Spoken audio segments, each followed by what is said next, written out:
Gimana sih Pak secara umum cerita Bapak, kisah Bapak di masa kecil, seperti apa masa kecilnya kan sepertinya tidak pernah hidup di keluarga yang susah gitu ya Pak ya, mungkin bisa cerita. Saya saya lahir tahun 51 ya. Jadi kesadaran pertama saya memang sebagai anak kecil saya dibesarkan oleh kedua orang tua saya ya. Suasana waktu itu adalah suasana baru saja merdeka. Dan keluarga saya adalah keluarga bisa dikatakan kita yang ikut termasuk bisa dikatakan Republikan lah, keluarga yang pro Republik Indonesia. Kan dulu di awal masih banyak orang Indonesia yang tidak dukung Republik Indonesia.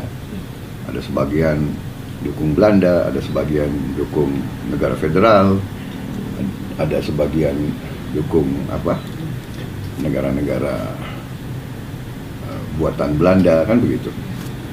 Jadi itu kesadaran saya pertama bahwa suasana keluarga saya itu sangat nasionalis. Saya ingat dari kecil selalu dibawa ke Taman Makam Pahlawan, terutama Taman Makam Pahlawan Tangerang. Di situ saya diceritakan bahwa ini kedua paman kamu yang gugur dalam perang mengusir penjajah, merebut kemerdekaan. Jadi itu kesadaran pertama saya seperti itu. Waktu itu saya banyak dipengaruhi kakek saya, Pak Margono. Pak Margono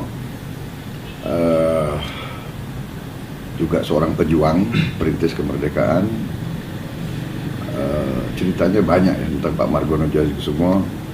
Tapi yang saya kira paling berpengaruh dia suasana awal-awal saya besar adalah bahwa Pak Margono dan Ibu Margono itu kehilangan dua anak laki, dua putra mereka dalam pertempuran di Lengkong, Tangerang di hari yang sama.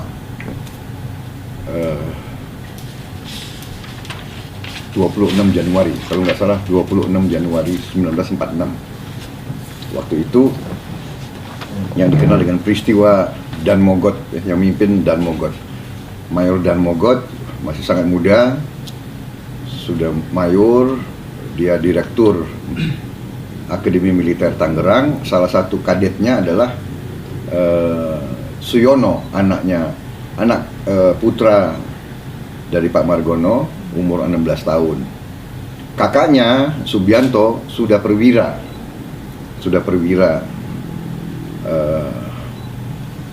TNI waktu itu. Itu mungkin namanya masih TRI ya. TRI. Dia sudah perwira.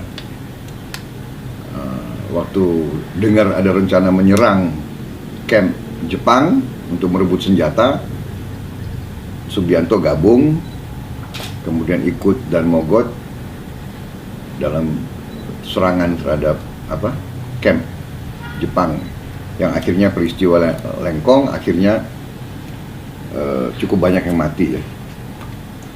Saya kira lebih dari 30 yang mati, tarunanya banyak sekali yang mati. Antara lain Suyono, Subianto mati. Jadi Pak Margono ini hilang dua anak laki dalam pertempuran yang sama. Ini cukup menjadi suatu peristiwa penting di keluarga kami. Akhirnya waktu saya lahir, saya dikasih nama Prabowo Subianto, ya kan, untuk seolah menggantikan anaknya yang gugur. Kemudian waktu adik saya lahir, laki-laki lagi, dikasih nama Hashim Suyono. Jadi untuk seolah menggantikan dan meneruskan cita-cita putra-putranya yang gugur. Jadi suasana keluarga kami di meja makan, kita selalu dengar cerita-cerita kepahlawanan, cerita-cerita ya kesatria. Kakek saya ini orang Jawa Tulen, jadi selalu bagi dia paling suka wayang, cerita-cerita Mahabharata. Jadi tiap kali saya masuk ke rumah kakek saya selalu disambut dengan bisa dikatakan semacam lagu-lagu dari pewayangan lah. Dan saya selalu dikasih nama Gatot Koco. Jadi kakek saya itu memberi saya julukan bahwa saya ini Gatot Koco. Ya, biasalah orang Jawa itu kan. Apa tuh Pak? Jadinya Gatot Koco. Ya nggak tahu, kakek saya Pak Margono. Jadi itulah, Anda tanya masa kecil saya itu, suasana kita adalah seperti itu. Kemudian ya itu yang saya ingat, Jakarta waktu masa kecil sangat indah waktu itu ya. Jalan-jalan nggak macet waktu itu. Saya besar di Kebayoran, memang sudah Jalan Singamangaraja. Bapak saya waktu itu guru besar di Fakultas Ekonomi UI, di UI.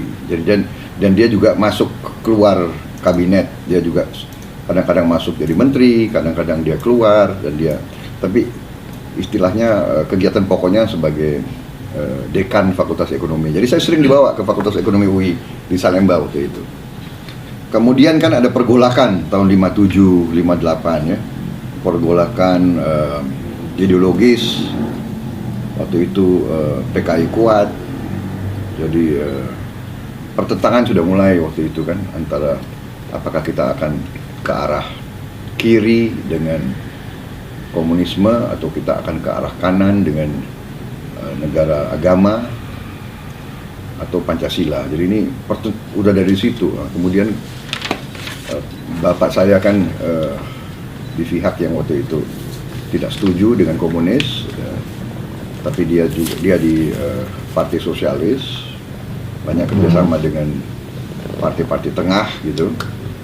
Jadi saya ingat waktu kecil saya juga sering tuh merasa bahwa rumah kita pernah diserang oleh masa PKI gitu, karena bapak saya dianggap anti PKI. Kemudian pecah PRRI, bapak saya ikut PRRI, kita juga mengungsi ke Sumatera.